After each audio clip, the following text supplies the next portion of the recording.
been interesting because for both John and I, we grew up here in this town, we were little boys. We saw some of these people as senior adults, older adults.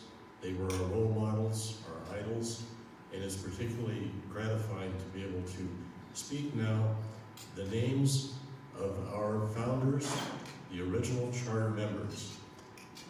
At 8:15 p.m. on June 13th, a meeting was held for the purpose of organizing a Rotary Club.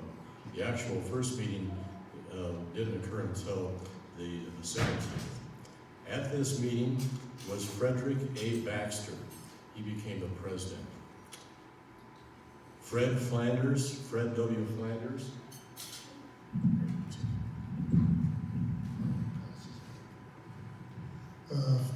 Fred was one of my great-grandfathers.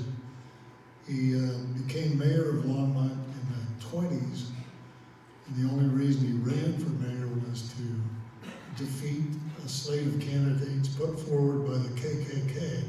So the businessmen in town got together, put their own slate up, and they defeated the KKK in every position. And they never held any power in Longmont, political power. Then Charles A. Gunning, and John has. Charlie Gunning was famous because he was national champion trap shooter.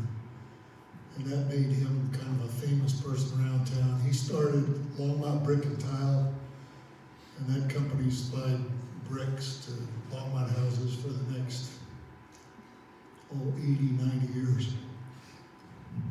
Lloyd C. Harris. He had a furniture store here in Longmont. He was the father of one of my mom's classmates, Patty Harris, and Charles Durning became her husband. We all have heard stories about our beloved member Chuck Durning, the Rotarian who grew up as a little boy in Leadville and used to take bags of coal and groceries to Baby Doe Taylor. Fred Heverly.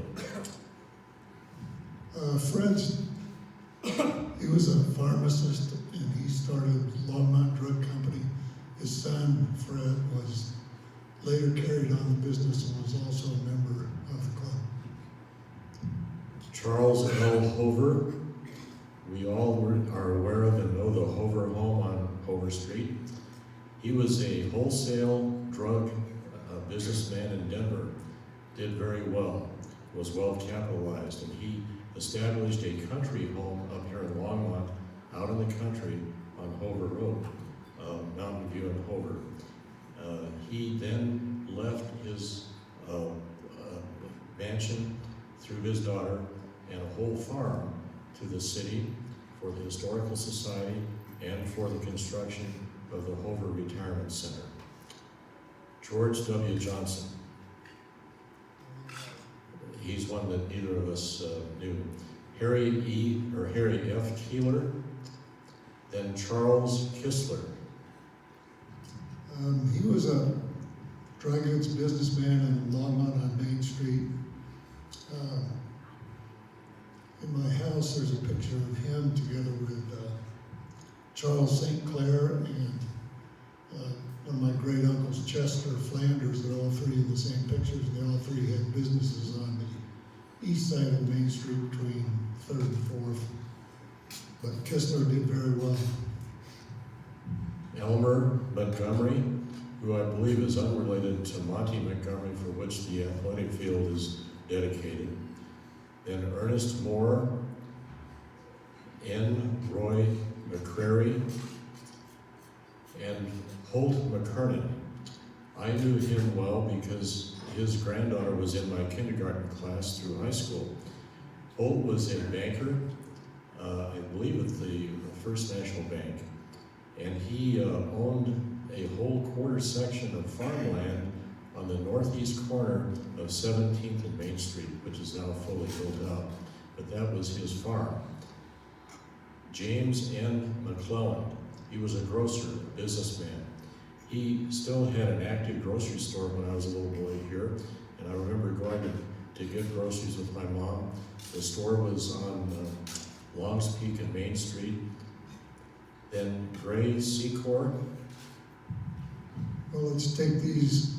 There's Frank Secor, who was county judge for many years, one of the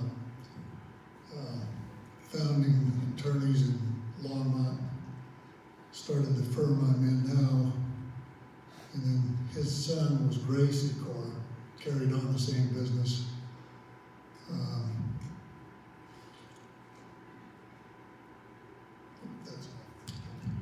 So these are our 17 founders, all businessmen. Well, Charlie Reese, I overlooked him at the last. I believe he was a minister here in town who enjoyed the fellowship of the club and all the activities, but maybe not all the pranks that went on, owing to his religion. The first president was F.W. Baxter. The board of directors included Baxter, Lloyd Harris, N.R. McCreary, Holt McKernan, and Mr. McClellan. The treasurer of the club was McClellan, and McKernan was the secretary. So the next important meeting for the club of note was on the 5th of August, when the actual charter was delivered to the club by the district governor. There was some 86 people here, or 68 people here from all over. A speech was given by Dr. Laurie, who was the president of Aggies, at that time Aggies, now Colorado State University. So we stand here today on the shoulders of these founders.